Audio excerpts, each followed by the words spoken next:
Hey everybody, Smart Silver Stacker here. Hope you're doing well. Welcome to another live stream. We've got a lot to talk about today. We are very close to World War III, and it's very interesting to hear this sentiment reiterated in a presidential debate. We have got inflation crushing consumers, and it's likely going to get a lot worse. We've got gold and silver prices churning sideways despite this fact, and we have a commercial real estate crisis brewing in the banking sector, which is getting a lot worse, but you don't hear a lot of attention paid to it by the political elites and the central bankers, but this is going to be a real problem. And by the way, also, it does appear that the sitting president, well, let's just say age is catching up with him a little bit. Anybody watch the debate last night? It's kind of painful, honestly. Now there's talk of replacing Biden as the candidate. So a lot's going on. What should we start with? Well, let's just play this clip here from the debate. Never end with him. He will drive us into World War III, and we're closer to World War III than anybody can imagine. We are very, very close to World War III, and he's driving. Yeah, and, honestly, hard to disagree with that sentiment. Let's get into the World War III news first, because it's probably the most pertinent to markets, and, it's just one of the most significant developments on the board right now. So starting with this, back on June 25th, a few days ago, the Russians claimed that they shot down a U.S. spy drone over the Black Sea. This was following the Ukrainian missile attack using American-supplied ATACMS missiles on Crimea, which resulted in some civilian casualties as those missiles were intercepted and explosives or debris rained down on some of these beaches in Crimea near Sevastopol. Now, this is very important in light of this news, which we just got today, which is that Typhoon fighters are now escorting Royal Air Force recon mission deep into Black Sea airspace. And so what this means is they are no longer using unmanned drones to conduct this reconnaissance over the Black Sea, where a U.S. spy drone was just shot down. No, instead they're sending in manned aircraft, kind of using the humans on board as sort of a human shield, but it doesn't take much to understand how this could lead to a major escalation. They're having fighter escorts, manned fighter escorts, and also we have got Moscow telling us, this is from the Moscow Times 8 hours ago, saying U.S. drones over the Black Sea risk a direct clash with NATO. Such flights multiply the likelihood of airspace incidents with Russian Air and Space Force aircraft, which increases the risk of a direct confrontation between the alliance and Russia. That's from the Russian Defense Ministry. Now, keep in mind, now they are flying manned aircraft. So we're getting very close to a major escalation here, folks. And, should that play out, the rest of what we're going to cover today in the news will likely be relatively unimportant, because this will be a major disaster for the global economy. And you can remember how things were immediately following the Russian invasion of Ukraine. What we saw, and you're going to see supply chains disrupted a lot more than that should this take place.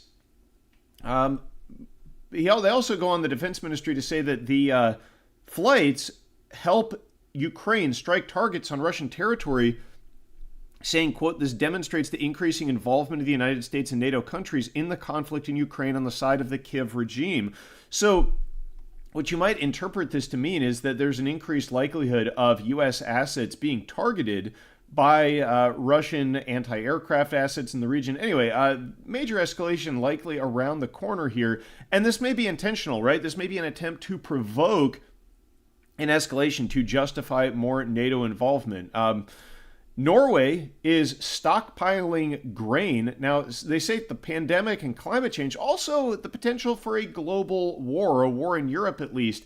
That should give you an idea of what governments around the world are beginning to plan for. They're stocking up on gold, right? Central banks around the world.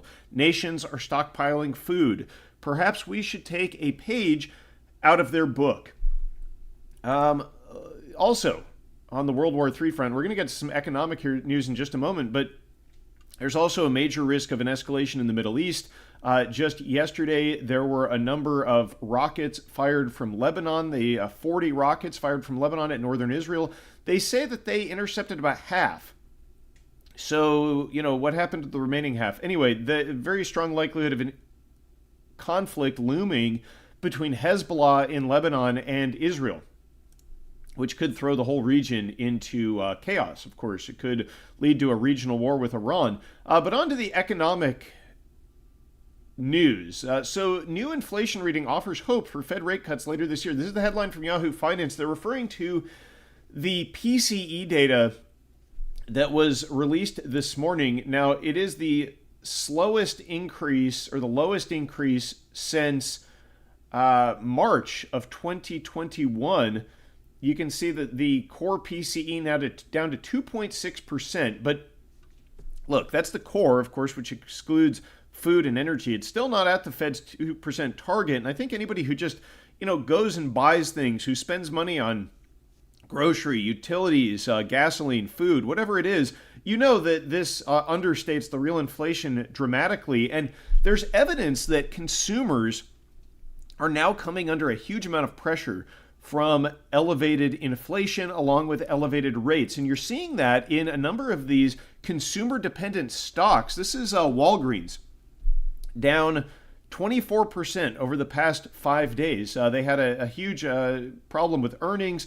The stock dropped about 20% in 1 day. Same story at Nike, now down 22.92% over the past 5 days. General Mills, down 6% nearly over the past 5 days. All of these stocks coming under significant pressure, the result of a weak consumer who is at the end of their rope. I mean, over $1 trillion in credit card debt, rates near historic highs on a lot of this consumer debt. Inflation, regardless of what the official numbers state, continuing to rise. And, that's on top of all the existing inflation that we've had over the past 5 years. It's, even according to the official numbers, like a 25% rise in prices. And we know it's much, much worse than that. So it's, a sign that things are near the breaking point in this economy. And yet look at the price of silver and gold. I mean, silver just kind of churning sideways here. We'll do a little technical update on the metals before we get to the news of the crisis in the commercial real estate sector.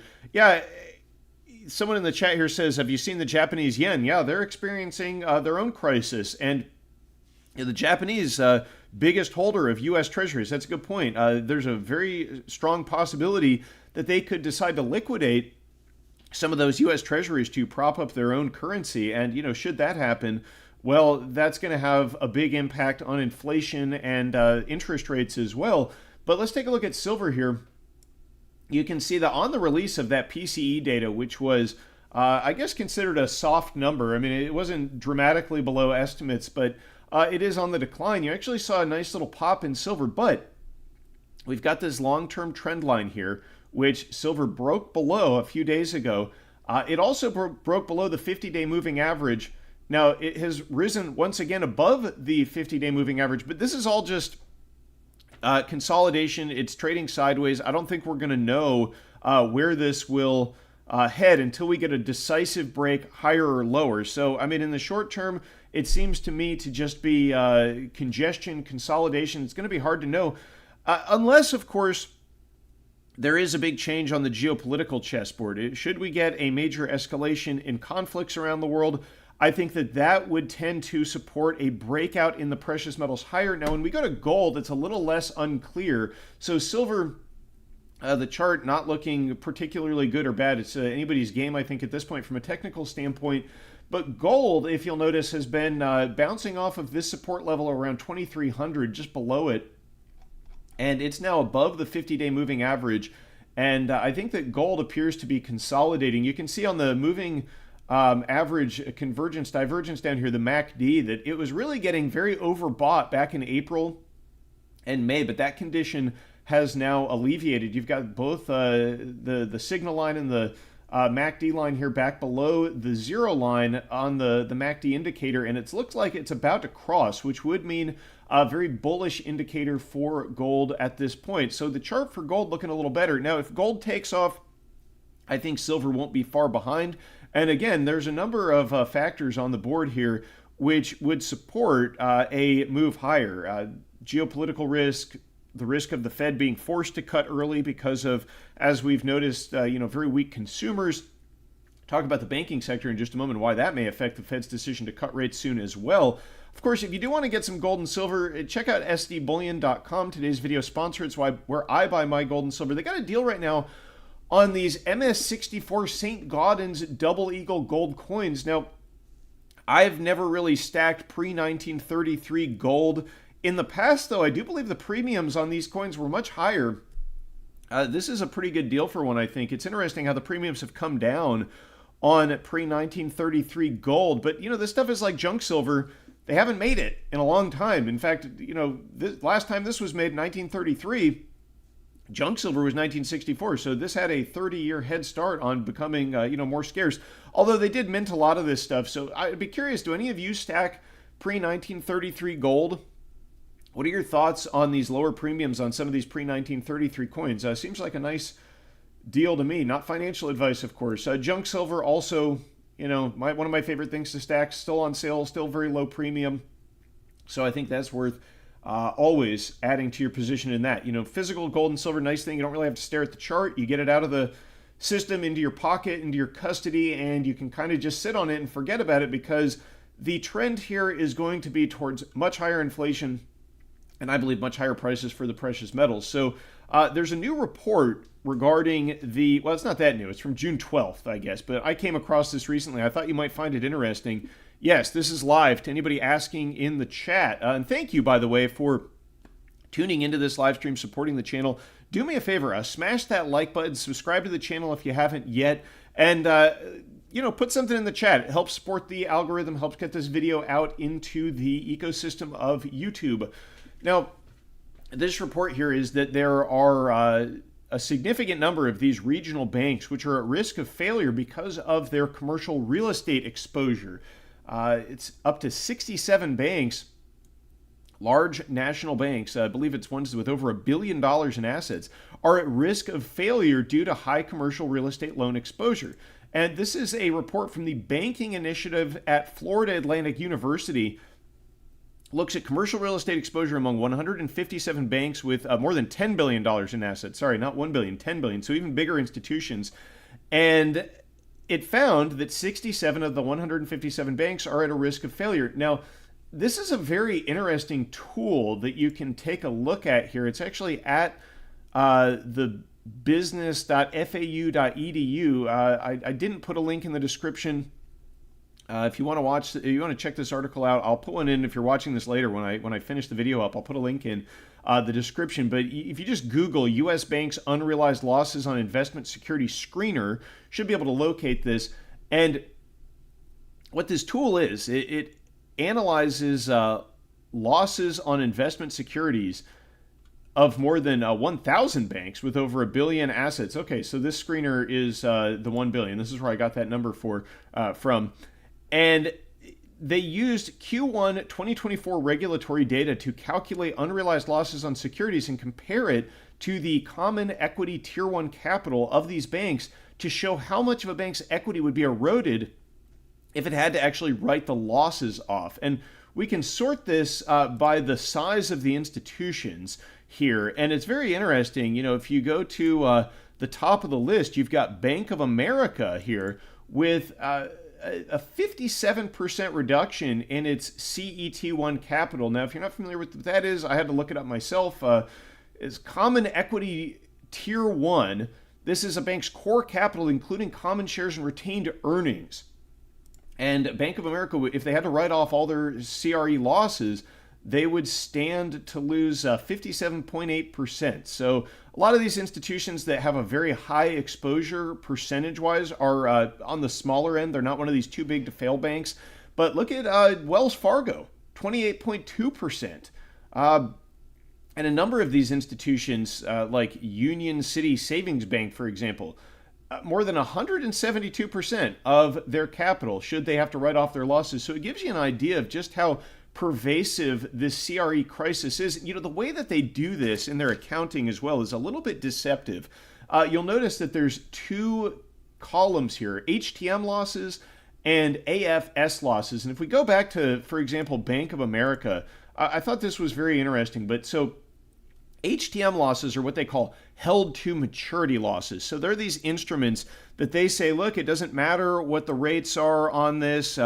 This goes for treasuries and loans, whatever, that the bank is holding on its balance sheet. And, when you see rising rates like you're seeing in commercial real estate right now and residential real estate on U.S. treasuries, the existing issues of debt, which have a lower interest rate, they decline in value. But what the banks do is they say, well, we're just going to hold them to maturity. So if it's a 30-year treasury and it's only yielding, let's say, 0.5%, no one's going to want to buy that. That's why the value goes down, because now the yield is much higher.